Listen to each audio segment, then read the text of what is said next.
16వ అధ్యాయం 23వ శ్లోకంలో భగవంతుడు ఇలా చెప్తున్నాడు. ఎవడు శాస్త్రవిధిని విడిచిపెట్టి తన ఇష్టం వచ్చినట్లు ప్రవర్తిస్తున్నాడో అట్టివాడు పురుషార్థ సిద్ధిని కానీ సుఖమును కానీ మోక్షమును కానీ పొందజాలక. అలా పొందాలంటే శాస్త్రవిధిని అనుసరించి జీవితాన్ని గడపాలి. అలా గడిపితే భగవంతుడు మనకు సుఖశాంతులు ప్రసాదించాడు. అలా గడపడం ఎడల మనిషి అనే జ్ఞానాన్ని మర్చిపోయి పురుషార్థ సిద్ధిని కోల్పోయి ఇహలోకంలో శాంతిని కోల్పోయి పరలోకంలో మోక్షాన్ని కోల్పోతాడు. అలా కోల్పోకుండా ఉండాలంటే మనం 3 గ్రంథాల్లోని ధర్మాన్ని పాటించాలి. భగవద్గీత, బైబిల్, ఖురాన్, ఈ 3 గ్రంథాల్లోని ధర్మాన్ని పాటించి జీవితాన్ని గడిపితే సుఖశాంతులు, ఇహలోకంలో సుఖశాంతులు, పరలోకంలో మోక్షాన్ని పొందుతారు.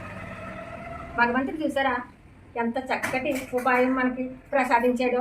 ఈ ధర్మశాస్త్రాలు చదువుకుని ధర్మాన్ని పాటించి మానవుడు జీవితాన్ని గడిపితే ఇహలోకంలో సుఖం, పరలోకంలో మోక్షాన్ని పొందుతాడు. అందులో మనం కూడా ఉండాలని కోరుకుంటున్నాం.